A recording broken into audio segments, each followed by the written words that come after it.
¡Estúpida, mi idiota!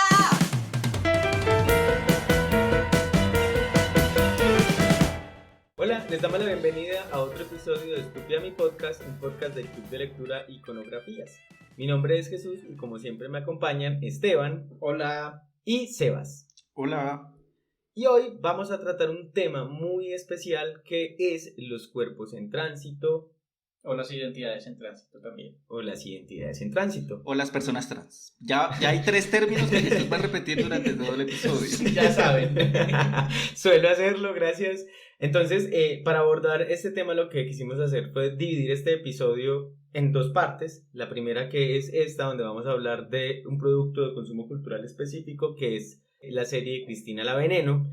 Y una segunda parte donde trajimos 2 personas invitadas muy especiales que nos van a hablar de esas cosas que nosotros como población gay cis no entendemos, pero que nos pueden dar luces. Entonces, en este momento vamos a dar inicio con la primera parte, que es el tema de lo trans desde nuestra visión.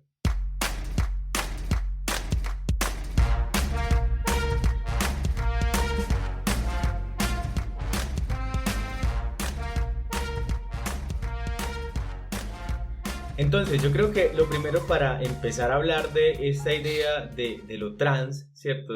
Deberíamos empezar a hablar qué entendemos nosotros por esto de lo trans. ¿Qué entiendo ahorita o qué entiendo hace 10 años? Porque pues la cosa es muy diferente. En este momento creo que ya iremos a profundizar más adelante con los invitados, pero lo que yo creo de las personas trans o qué veo yo en una persona trans es alguien que no está conforme con el género que fue asignado al nacer. Y pues que quiere hacer como este tránsito a lo que siente, a lo que es su identidad, lo que siente que es su identidad, y pues este proceso de tránsito y de aceptarse y de asignarse y de pues todo lo que ello conlleva, es lo que yo entiendo. No sé si fui muy bruta. No, y paz mundial. Yo creo que lo nombras muy bien y también marca como esa diferencia de ¿qué pensábamos en nuestra vida pasada? Ya esto eso ya quedó estandarizado. Institucionalizado, o sea, la vida pasada de Esteban. Ajá, ¿qué pensábamos en nuestra vida pasada y qué pensamos ahora? Pues sí, obviamente esas concepciones van cambiando. Yo pensaba que las personas trans eran simplemente las personas que se hacían una reasignación pues quirúrgica. O sea, esa era mi concepción, como que existían las personas homosexuales, las personas bisexuales, las personas lesbianas, y las trans eran quienes se hacía una operación para reasignarse al sexo. Obviamente luego... Incluso yo hasta pensaba que solo porque aparte, pues en mi época... En tu vida pasada. En mi época, en los años 1600... Ok, boomer. Pues, por ejemplo, los chicos trans no eran... Pues incluso hoy no son tan visibles. Entonces uno solo escuchaba de chicas trans o de mujeres trans...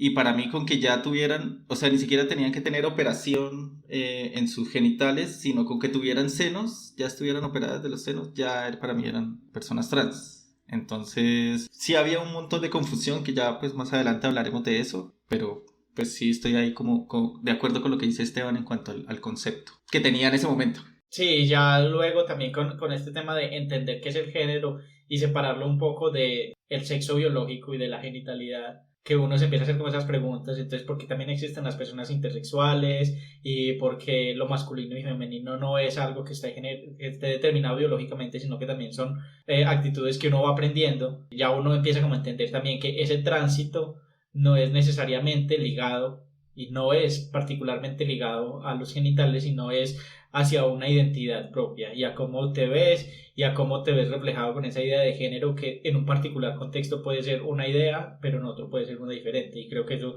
también lo vamos a ver un poquito ya más bien explicado con las personas que trajimos invitadas para que nos hablen más a profundidad de esto. Y yo creo que algo muy importante es que justamente este tema de las identidades en tránsito lo que hace es como romper esas ideas que teníamos de algo binario, ¿cierto? Como solo hay un hombre y una mujer, solo existe el género femenino y el género masculino, y ahora existen personas que transitan constantemente entre ambos géneros, ¿cierto? Y a veces ni siquiera se entienden en esa idea de los géneros binarios de femenino masculino, sino que transitan en otros que tal vez para las comprensiones culturales son muy ambiguos, no los entenderían, pero yo creo que eso es lo potente y lo fuerte, porque además nos habla de múltiples formas de ser trans, ¿cierto? De definir lo que es ser trans, no solo trans es la emulación del género que no me fue asignado, sino es una construcción identitaria, y eso me parece muy, muy bacano, muy poderoso también en cuanto al tema de los cuerpos en disidencia. Y que eso que tú dices también va muy ligado a algo que ya hemos hablado en múltiples ocasiones acá, y es: no hay una única forma de ser gay, no hay una única forma de ser lesbiana, no hay una única forma de ser marica en este mundo, pues porque precisamente lo que hemos como tratado de evaluar con estos estereotipos y la historia de los estereotipos que hemos visto en los diferentes medios es que sí, realmente pues hay unas características que por, digamos, simplificación se pueden asignar a ciertas identidades, pero esas experiencias no pueden capturar la gran diversidad que hay en la vida. Y yo creería que antes de empezar a hablar de la serie de La Veneno, podríamos hacer un recorrido entre nosotros cuáles han sido las representaciones trans que hemos visto en los productos de consumo cultural, ¿cierto? Con esas que crecimos, con las que vimos en la televisión, en el cine, en la música, no sé, como si quieren también abrir el debate en el debate no, la conversación en este tema. Pues yo de película, pues de series, pues cuando estaba pequeño veía mucha televisión colombiana, claro está. Porque me tocaba verla porque mi mamá la veía, entonces no había nada más que ver. Entonces no habían muchas representaciones, creo que la única así como sobresaliente que de la que me acuerdo pues ha sido Liza, que fue hace relativamente poco para mí. No has sentido el paso de los años, ¿cierto? Sí, no, estoy joven. Pero ya en las películas uno sí ve pues ciertas representaciones, pero el problema pues ahí ya viene esa representación con la que uno construye esa idea de la persona trans. Pues en mi caso de la mujer trans, porque yo nunca había visto un chico trans, pues hasta hace poco, nunca había hecho una interacción con una persona, con un chico trans, pero entonces tenía todos estos conceptos de las películas que son todas problemáticas, violentas, pues como que deshumanizadas, como que todo era de una manera no muy, muy realista, pues porque las personas trans son personas, entonces también tienen problemas, también tienen emociones, también tienen felicidades. Bueno, pero sí, particularmente, si vamos a hablar como de las representaciones que recordamos como de nuestra infancia, yo recuerdo mucho la de El silencio de los inocentes, que no es una representación muy, digamos, respetuosa. Sí, además pues prácticamente es un hombre que tiene como problemas. Que es un hombre, sí, que se traviste y entonces que clínicamente dicen que quiere ser una mujer y que despelleja mujeres porque quiere estar en el cuerpo de una mujer.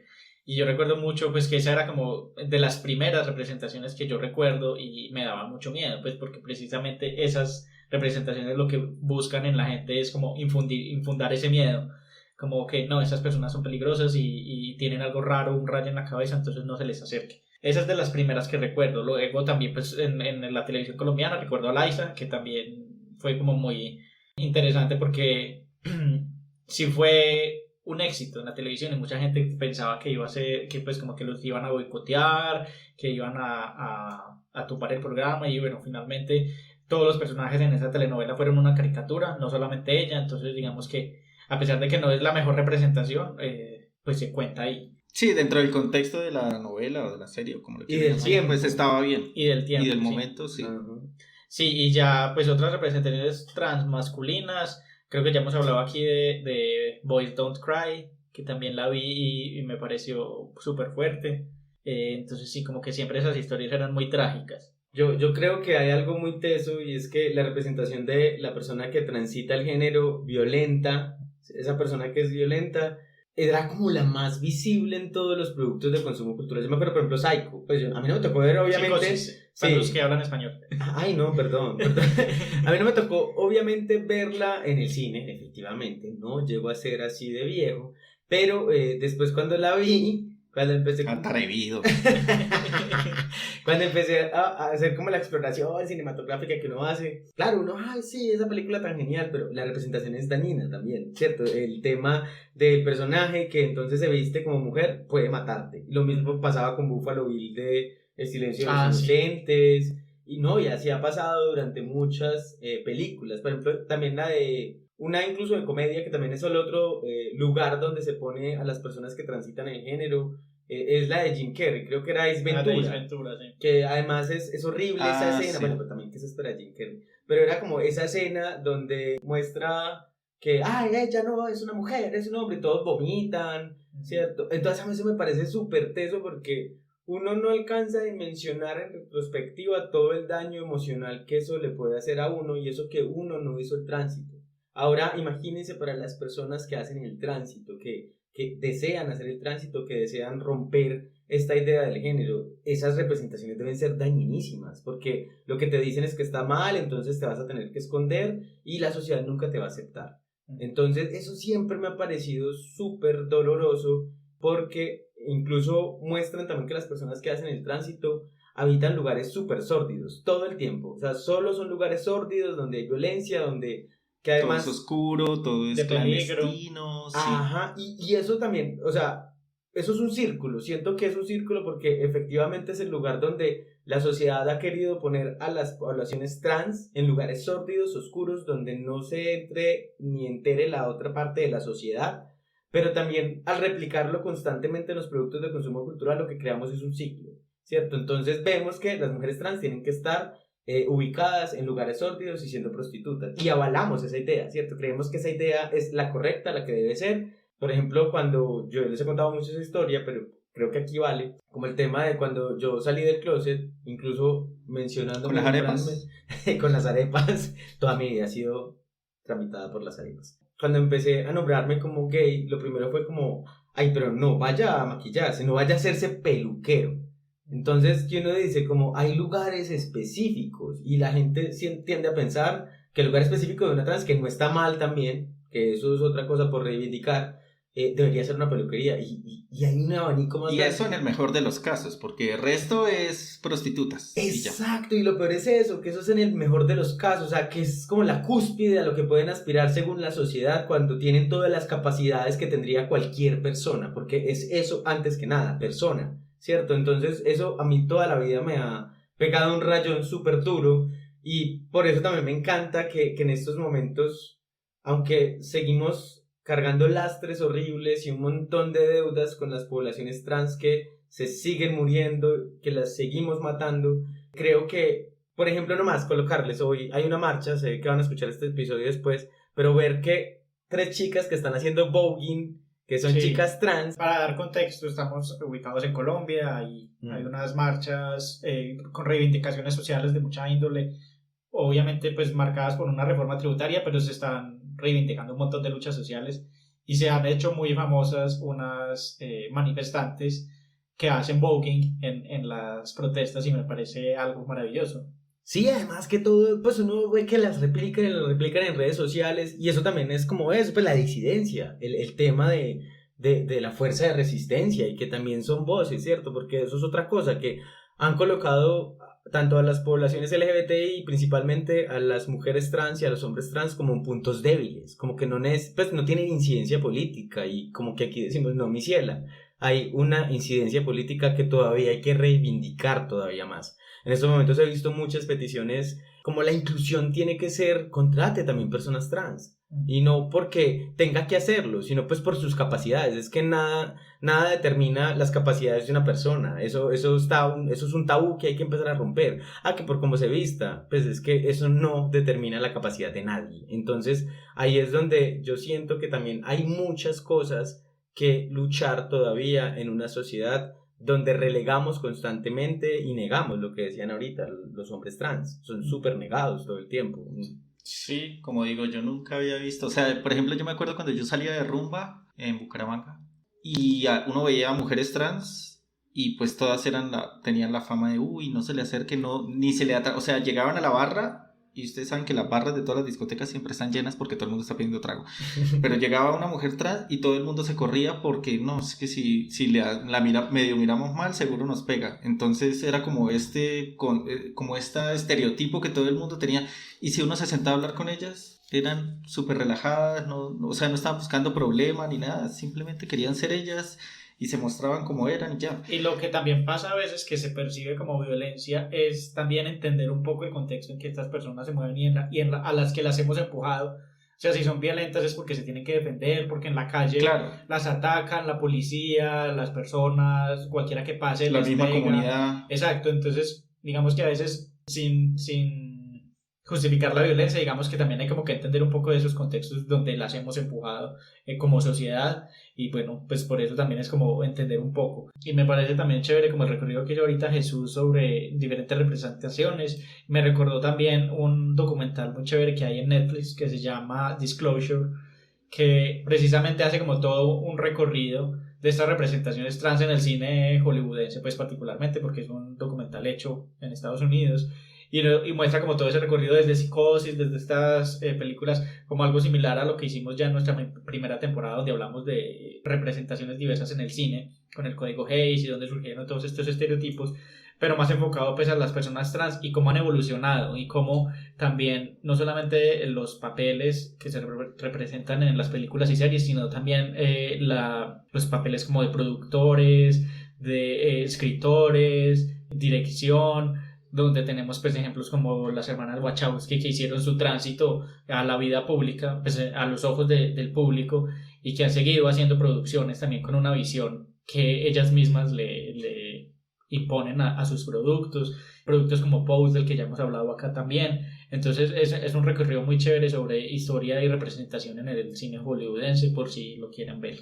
Y además que me encanta poder ver en la pantalla a personas trans, que eso también es algo que uno dice, como bendecido sea este momento, que yo puedo ver a muchas personas trans haciendo papeles que les son también propios, que les hemos negado tantas veces la voz, que por fin verlas en la pantalla o verles en la pantalla dándolo, pues como dando la voz, contando las historias, es espectacular. Y donde su desarrollo de personaje no es ser trans, hace parte de su personaje, pero no es su tema principal. Y me ha parecido chévere eso también. Y yo creo que más allá de eso, y creo que el siguiente paso que tal vez está empezando a dar también es, sí, darles representación a las actrices y actores trans y bueno, en general artistas trans para que interpreten estos roles, que es como una lucha que se viene reivindicando desde hace rato, que casi siempre personas cis y generalmente hombres cis se han ganado premios, Óscares, Emmys y todo por representar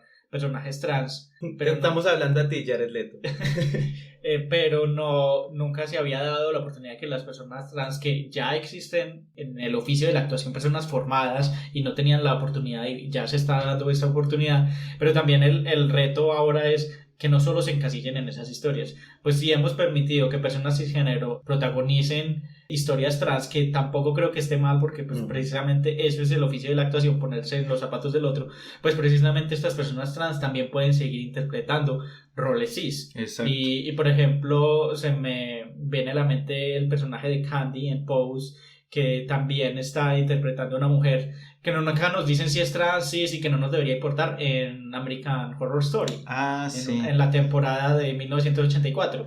Y entonces es como empezar a romper también esos tabús. De hecho, en esa temporada yo no sabía, bueno, esa temporada de American Horror Story yo la vi antes de ver Pose y yo no sabía que ella era una mujer trans.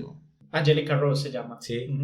Y también se me viene a la mente el caso de Elliot Page, que hizo su transición relativamente hace poco y que ya han mencionado que va a seguir haciendo su papel de Vanya en The Umbrella Academy, que es una serie muy famosa que ha hecho y a la gente como que se le rompe la cabeza. ¿Cómo así que hizo transición y va a seguir haciendo el papel de Vanya, que es una mujer? Y pues no lo han hecho ya durante muchos años. Sí, personas cis. La gente es muy cerrada, o sea, cuando otra persona hetero sí lo hace, entonces no hay lío, pero...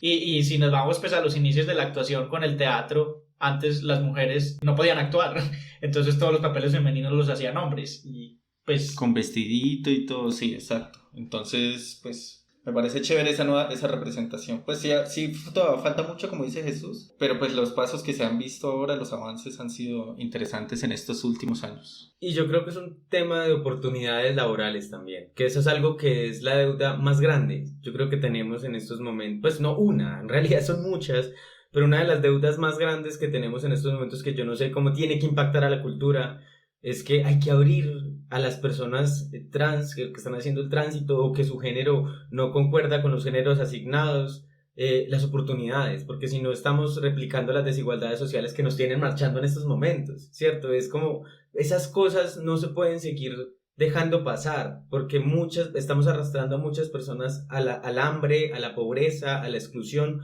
por una decisión que hace parte de su identidad, y eso me parece todavía más grave.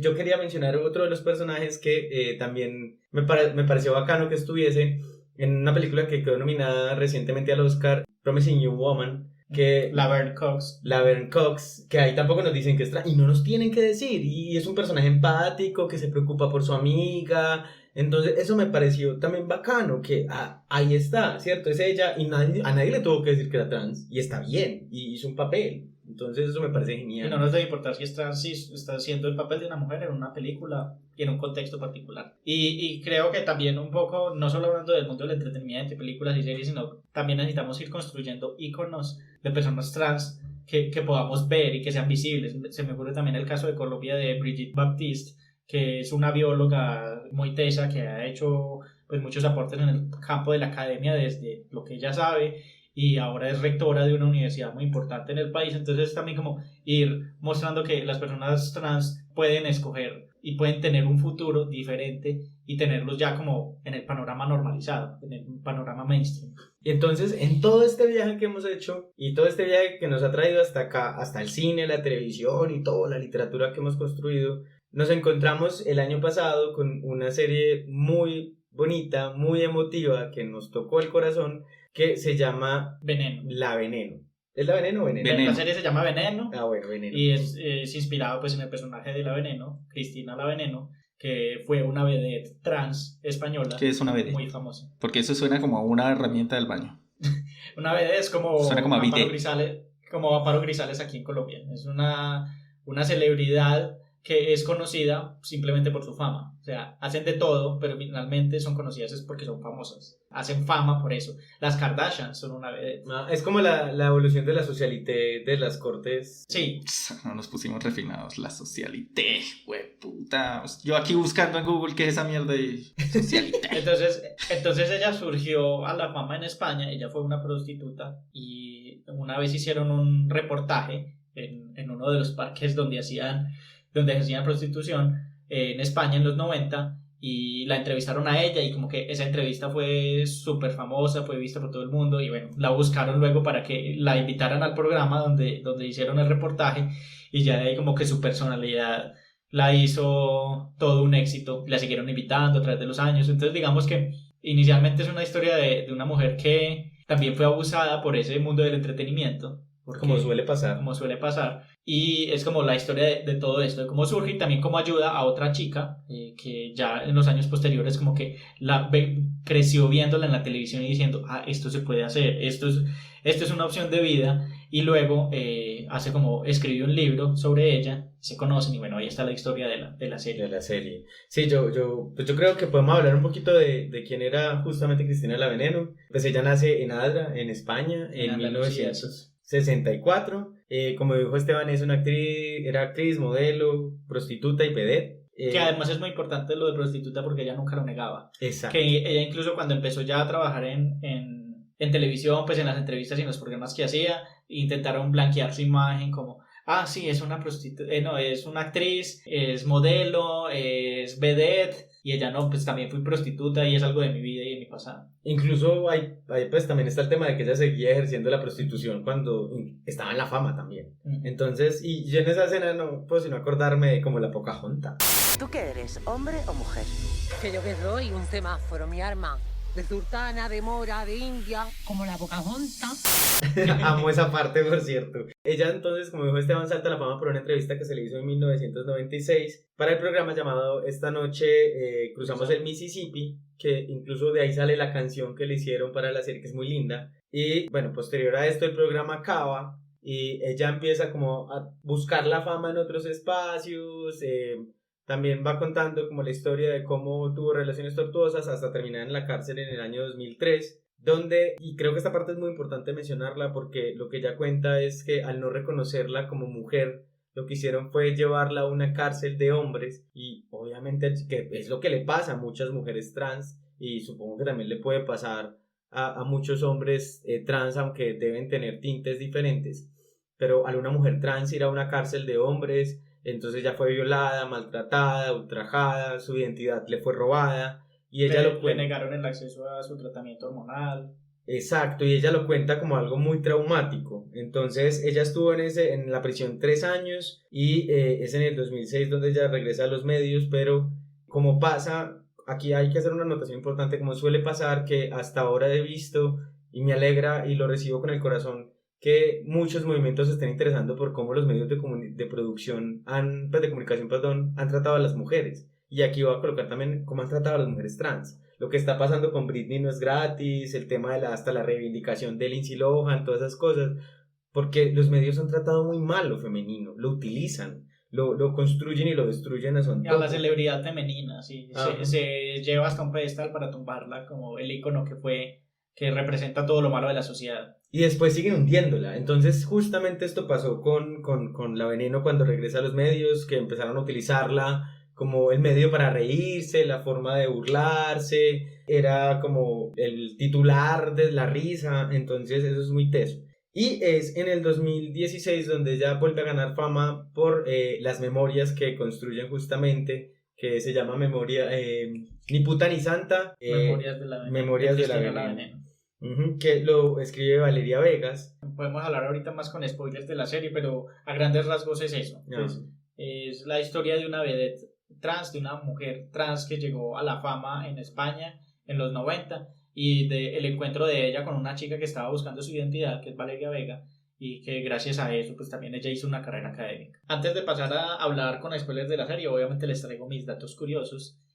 Ya varios los contó Jesús con la sinopsis de la biografía de Cristina, pero pues importante también mencionar que muchos de los roles de mujeres trans en la serie fueron interpretados por mujeres trans. También hay un personaje muy importante que es Paca la Piraña, que es la mejor amiga de Cristina, que es interpretada por ella misma, y es también como un homenaje muy bonito a ella porque pudo estar presente como en toda la grabación. Esta serie es escrita y producida por Javier Ambrosi y Javier Calvo, que son conocidos en España como los Javis. Uno de ellos fue actor en Física o Química, el otro no recuerdo en dónde. Y sí, son pues como muy famosos en España por en los últimos años haber hecho varias producciones con unos enfoques queer y disidentes y como muy interesantes. Hicieron una obra de teatro que se llama La Llamada, que es un musical comedia en España, y como que eso los impulsó un poco a la fama. Ellos son pareja y han venido haciendo como una dupla creativa muy interesante.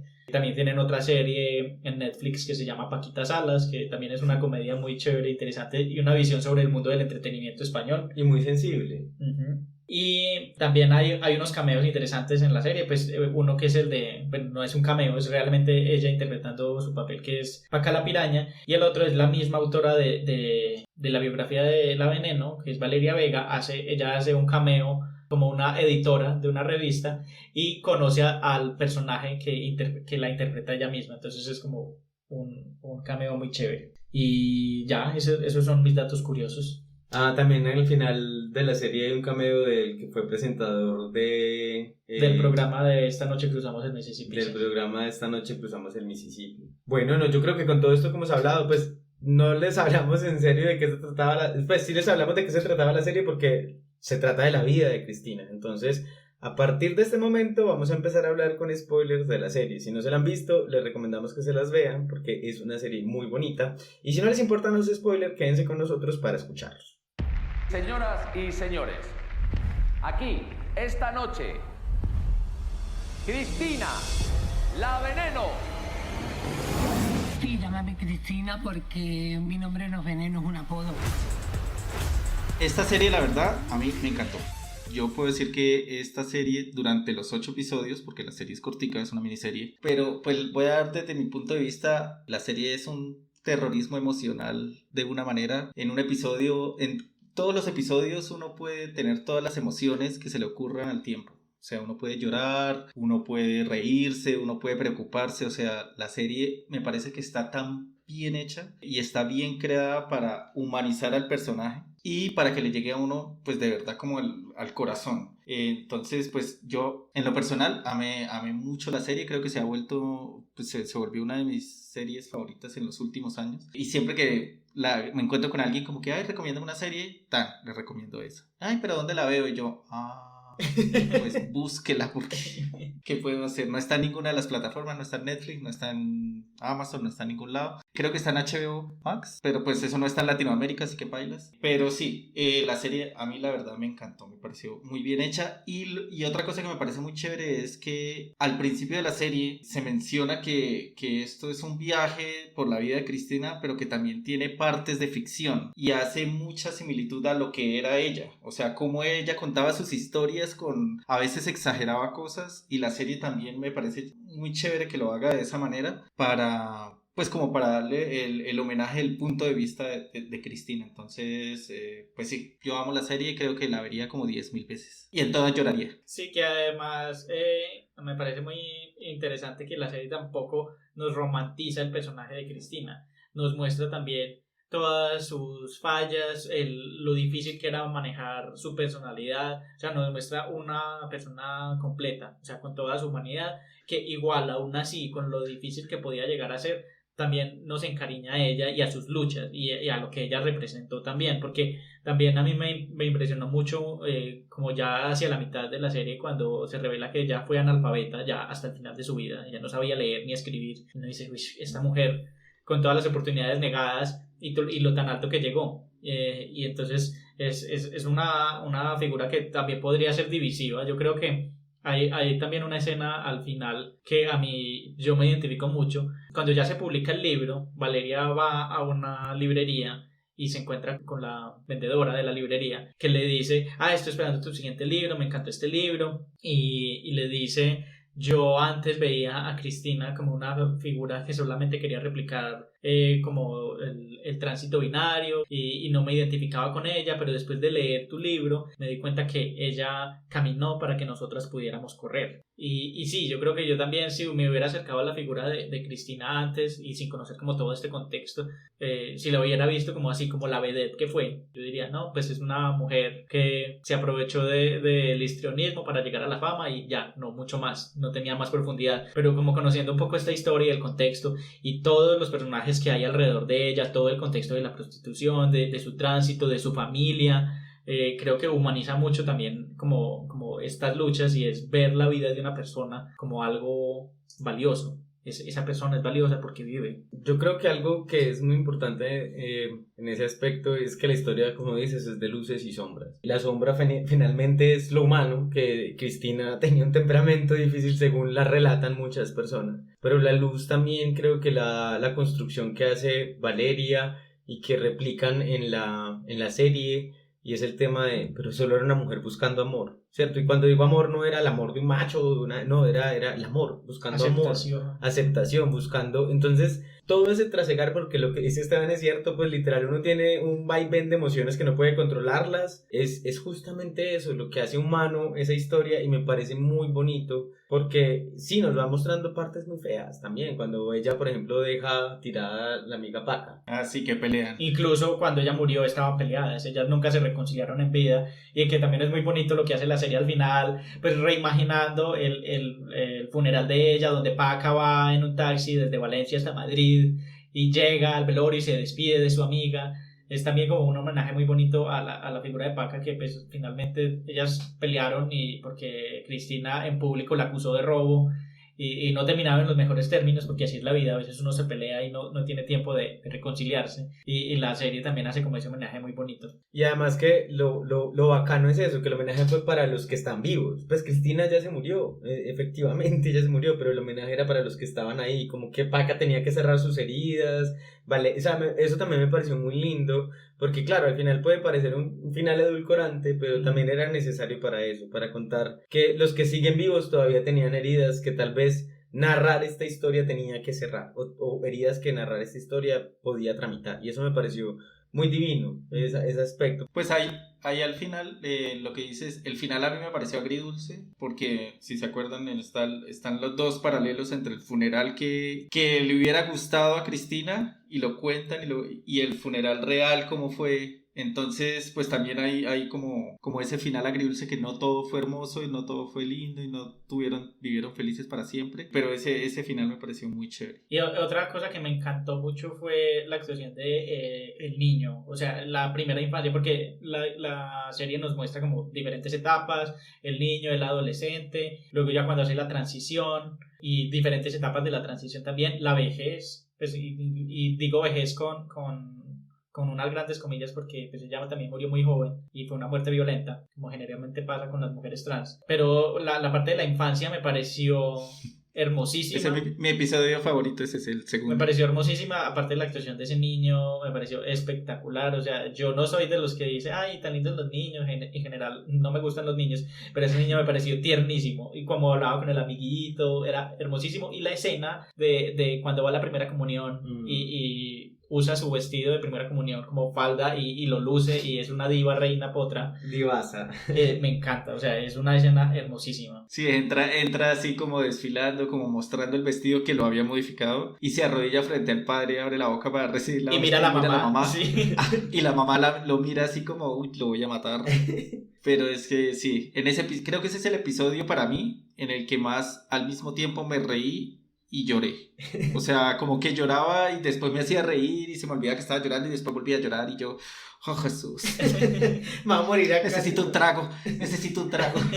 Yo rescataría también algo muy bacano de la serie y de muchas representaciones que hacen de las poblaciones trans. Es que, bueno, al menos principalmente esta serie nos plantea la pregunta de ¿es un ícono en desgracia o son realidades trans? Y lo traigo acá a colación porque también nos hablan de muchas realidades que las mujeres trans viven, ¿cierto? La prostitución obligada, pues cuando hablo de obligada es como la única forma, no es que nadie les coloque una pistola necesariamente, a veces sí, pero es la única forma de vivir. Entonces eso también me pone como a pensar en este aspecto de no solo es representar la vida de alguien, sino mostrarnos sus realidades. Y que esto conecta con la realidad de, por ejemplo, aquí en Colombia, que las poblaciones trans son las que más sufren desempleo. En una entrevista que se hizo en 2015, una encuesta, se encuentra que solo 4 de cada 100 mujeres trans tienen un empleo formal. Eso es eso es ínfimo.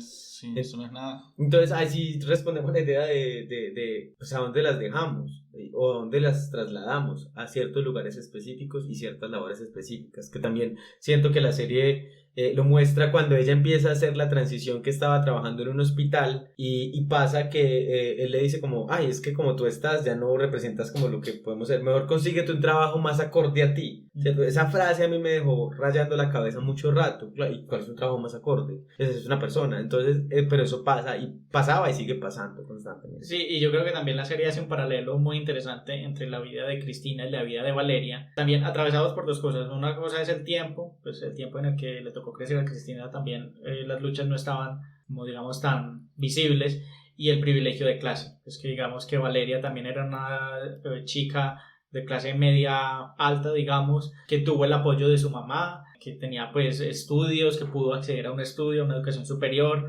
Entonces es también como ese paralelismo de lo que fue y lo que pudo ser también, porque es lo que pudo haber sido la vida de Cristina si hubiera tenido un entorno familiar que lo apoye, o un sistema de apoyo, o un apoyo estatal, no sé, hay unas circunstancias que marcan mucho como el éxito o fracaso de una persona en la vida, y que a veces se choca con ese discurso de que el pobre es pobre porque quiere.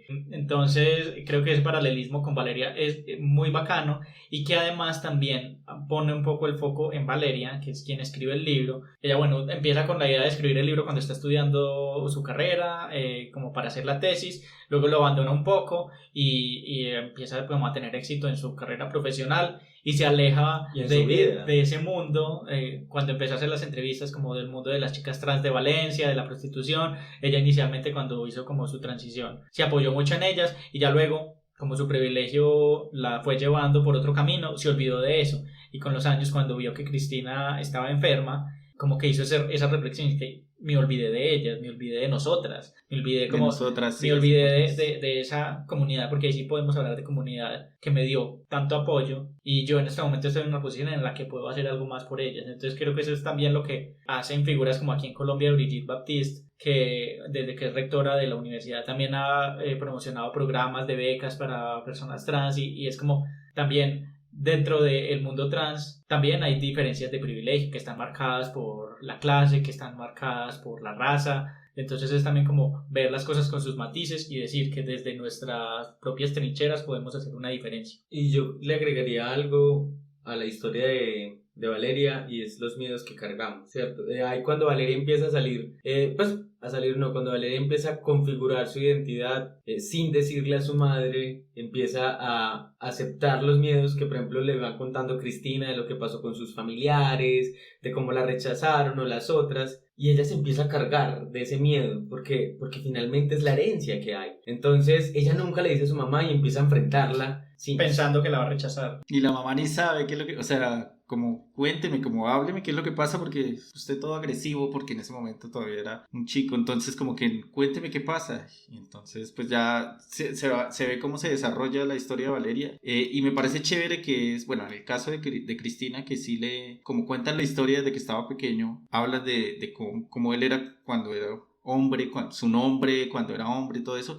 Y el nombre de Valeria cuando era hombre nunca lo mencionan, porque es algo que no era importante. Sí, eso me pareció también muy bacano. Sí, y además ver el otro lado, que son historias que lastimosamente muy pocas personas pueden contar, por cierto, pero el otro lado de la moneda también existe finalmente. Familias que son capaces de, con todas las dificultades que pueda traer para su herencia cultural, aceptar, abrazar y estar ahí, que es lo que le pasa también a Valeria. Como esos dos lados de la moneda, también me parece bacano narrarlos, porque existen, no es solo el lado negativo, que es el más grande lastimosamente, pero existen los otros lados. Entonces me pareció también muy lindo, y también me hablaba mucho de esos miedos heredados con los que cargamos. Claro, es que nos han matado toda la vida, y a las mujeres trans todavía más. Entonces uno va cargando esa herencia cultural del miedo al otro, y eso es muy teso, y también es muy diciente de la sociedad en la que vivimos. Yo quiero tocar algo más, y es el tema de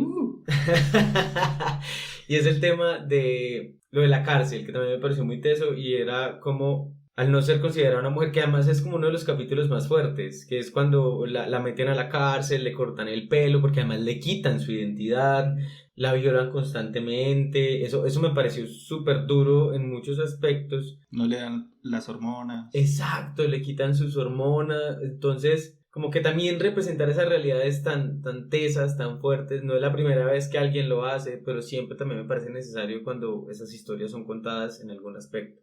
Y que además eso se conecta un poco con las vivencias de las mismas actrices que interpretan los papeles en la serie, que muchas de ellas comentan que, por ejemplo, para hacer el trámite del cambio del componente de sexo en sus documentos de identidad en España, la ley les exigía que hicieran una revisión de sus genitales, y eso pues también es altamente violento. Sí, eso me parece súper teso. Y ya, voy a finalizar con algo, y es una de las escenas que más me impactó. Bueno, me impactaron mucho. La primera que me impactó fue el tema cuando se cierran el programa de... Yo lloré con esa escena hasta mando poder. Cuando cierran el programa de... cuando cancelan el programa, sí. Mississippi, que se queda ella con un corderito, que ese corderito le decía, pero ¿por qué está ahí todo el tiempo? Y claro, es la representación de su inocencia cayendo ahí, y ella ahí con el corderito y todo desmoronándose todo atrás. El set cayéndose. Eso me pareció una escena todavía Melissa, pues como que muy bien hecha, muy linda. Mericé. No, a mí me dicen todas. A mí me dicen todas. Una escena muy linda, muy bien Amparo, hecha. te diría Amparito de ahora en adelante. Es una escena muy bien hecha, pero hay otra que no tiene ese despliegue técnico, pero aún así logró pegarme muy duro. Es cuando el novio que tenía en ese momento la golpea, le pega, y ella va a buscar apoyo en otra compañera, que además también tuvieron problemas en el pasado súper feos, súper heavy, pero va a buscar apoyo con otra compañera, y ella le dice como... Si el hombre está contigo aún sabiendo que eres trans, se acuesta contigo y el otro día sigue contigo, es a lo máximo que puedes esperar, a que te golpee. Que ella al mismo tiempo se lo está contando a Valeria, ¿cierto? Como si todo el tiempo te dicen que esta es tu realidad, te la terminas creyendo. Que eso es lo máximo que puedes tener, que no puedes buscar nada mejor. Y eso me parece súper potente para hablar de los ciclos de violencia que generalmente no entendemos. Esa vieja porque sigue con ese man si le pega. Es que las mujeres trans buscan esas cosas. No son tan simples como parecen. A veces creemos que todo es tan simple por nuestras vivencias y privilegios, y no. Y me parece que esa escena, y yo creo que la va a utilizar en todas partes, es brutal para hablar de los ciclos de violencia. El tema de cómo no los entendemos y cómo los ciclos de violencia van a seguir dando vueltas y van a seguir diciéndole a las personas que son las únicas realidades que tienen. Sí, eso me recuerda a un libro que no tiene nada que ver, pero había una frase en ese libro que era como: nosotros aceptamos el amor que creemos merecer, o algo así, no me acuerdo. No me acuerdo textualmente, pero ese era como el mensaje. Entonces, pues uno solo ve esa realidad y cree que esa es la realidad que uno acepta, entonces pues sigue ahí porque cree que no hay más para dónde. Y cuando la sociedad, todo el mundo, todo el tiempo te está diciendo eso mismo, que no puedes aspirar a más. Sí. Y los mensajes todo el tiempo están reforzándote eso. Exacto. Y yo creo que ahí finalmente también está el mensaje siempre puesto de la red de apoyo. Pues cuando una población ha sido marginada y segregada, lo único que le quedan son las demás personas. Y eso siempre me gustó también mucho de la serie. Sí, porque ahora que mencionas eso, yo me acuerdo la escena en la que están en el parque, que llega Cristina después de haberse operado y llegar toda de espectacular a darle en la jeta a la otra que la había humillado, y se agarran a pelear ahí. Y en ese momento llegan como unos neonazis a golpear a todos, y ellas dejan de lado su problema y se van todas juntas pues como a defenderse, y eso me parece... Con una voz, por cierto. Con una voz. Sí. O sea, Cristina comunista.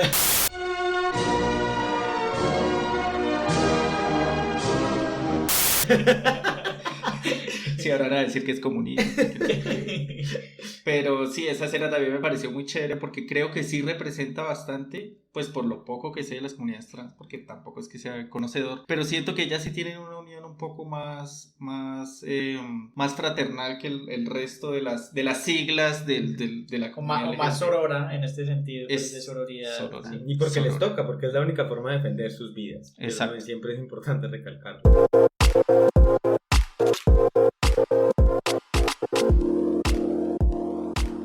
Bueno, yo creo que hasta aquí llega la parte donde estábamos hablando de la serie de Cristina la Veneno, y esperamos que se queden conectados para la siguiente parte de este capítulo, que va a ser una entrevista que sabemos que no solo va a aclararnos a nosotros muchas dudas, sino a ustedes más, y creo que va a ser una puntada o la primera puntada para que sigamos hablando de esto de lo trans y de los cuerpos en disidencia. Entonces, quédense conectados.